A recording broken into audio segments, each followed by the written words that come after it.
Hey guys, it's Icydice again. I'm glad that you could join me for another video. I was thinking in my head a little bit about the nature of narrations on YouTube. Now, if you're somebody who has written work on the internet, or you are familiar with the written work on the internet, you're aware that a large amount of internet works, especially written internet works, find themselves onto narration channels. Now, this all depends, of course, on the licensing that the written work is published under, which can vary website to website. But oftentimes, the licensing will state that as long as credit is given, in that you cite the name of the author of the work, as well as link the work in, maybe your YouTube description, it's fair game and you can go ahead and publish it. Now, this does raise some questions, uh, mostly about the ethics of doing such a thing, especially if you are to profit off of it. And I would say that the ethics of it largely depend uh, on the actions of the writer themselves.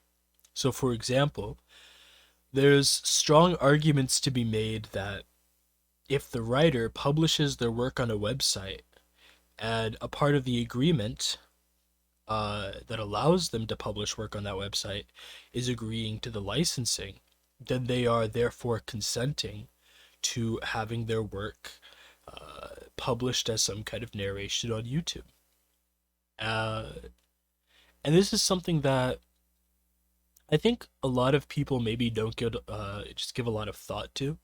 And so when they find out that their work has been published as a narration on YouTube, they feel some type of way about it. Another argument in favor of narrations on YouTube is quite simply that it's transformative and therefore falls under fair use. And this is particularly hard to argue against. I mean, these YouTubers, they put a lot of editing into their videos, adding sound effects, adding music. They put voice acting into it, adding a voice, adding, tones of voice to the work, and quite literally giving the work a voice.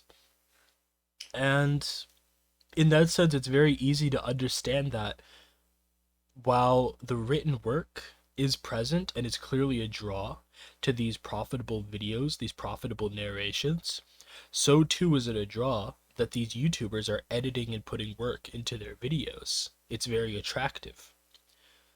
So we understand that. We get that those are arguments in favor of narration, and you could definitely make a case that by the book, by the law, by the rules, narration channels, even the low effort scummy ones that do text to speech videos, trust me, I'm aware of their existence, they have a right to do what they are doing.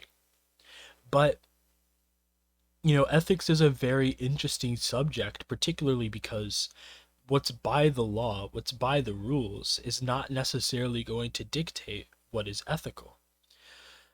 We all have heard the phrase that legality does not equal morality. This typically comes up in less than savory conversations that I don't want to talk about on this channel, but it's a statement that we're familiar with.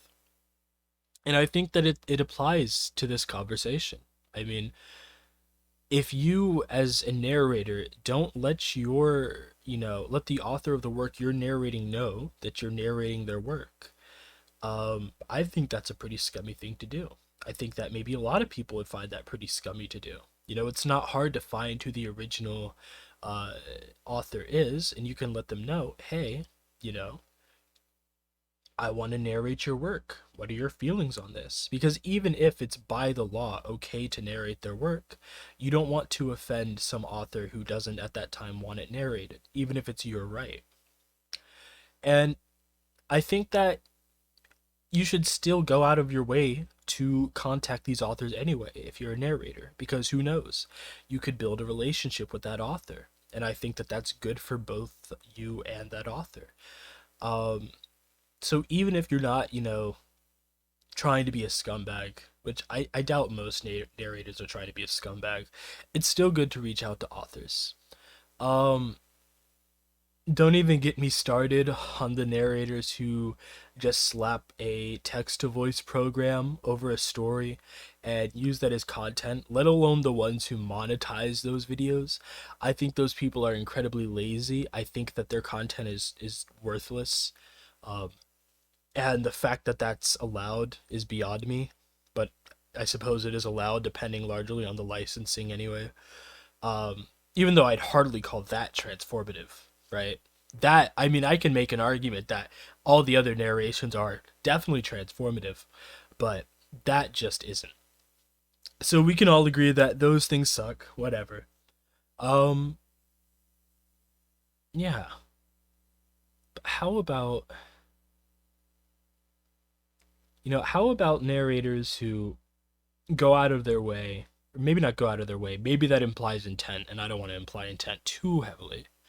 But what about narrators who go out of their way, take content from websites which, their licensing doesn't allow for you to just strip content? Because those narrators certainly do exist. I'm not going to say any names, it's happened before. Um, that's definitely a bad thing, and especially to profit off of it. And let's talk about that for a moment, the profit. There's a conversation to be had that narrators profit while authors get quote unquote paid in exposure. And anyone who's been a part of a business or ran a business knows that if somebody offers to pay you an exposure, you slap them in the face and you walk away because exposure doesn't put food on the table. Exposure, it's not bread, it's not bag, it's not money. It's potential, but until potential is fulfilled, until potential is realized, it's basically useless. Um, and there's two sides of this argument, as is there for pretty much any argument. One could argue that for amateur authors, paid in exposure is sufficient, because for these amateur authors, it's likely the case that their primary source of income is not going to be their written work online, and if it is, then they probably should get it into another career, because only like the top 1% of the 1% are going to get enough money from that form of career to have a sustainable income anyway. And while that may be true, it is also true that objectively their written work has value. If it didn't have value, then it couldn't be monetized, and those who monetize it could not profit off of it. So, regardless of whether or not those authors, amateur or not, main source of income or not, regardless of, the fact that their content that they're putting out isn't their primary source of income, just by virtue of the fact that it's profitable, do they not also deserve some part of that income? Is there not an argument to be had that maybe the current relationship between narrators and authors is not optimal, is not sufficient? Is there not an argument that maybe the ideal relationship between authors and narrators is that the authors get a cut of the money? I think I would certainly argue so. Now, that isn't to say that I've offered my work to narrators uh, for free. And that isn't to say that I've been okay with narrators narrating my work without getting a cut, right? And I consent to that. And it's largely because I get enough appreciation of out of the exposure, to be quite honest with you. But despite that fact, despite the fact that there are people like me who get enough satisfaction out of the exposure, that's not the case for all authors. And so we shouldn't assume that that's, sufficient for all authors.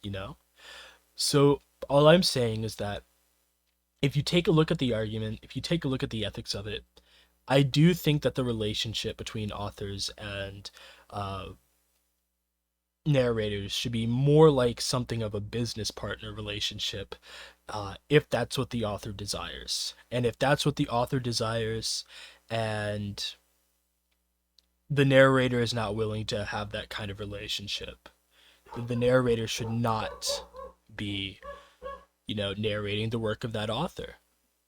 And of course, we do have to, I want to reiterate, I do hold a certain level of standard and responsibility to authors. If they're putting their work on a website with licensing that allows for narration, given that certain requirements are met, regardless of whether or not the author expressly consents or not, that is their responsibility. But those are just my thoughts on maybe the ideal relationship between authors and narrators. And I don't think that I'm alone in those thoughts. I'm so glad that you could join me today. Thank you for watching this video. I'm Icydice. Be sure to like and subscribe if you enjoyed this video. Watch out for future uploads, and I'll see you in the next one.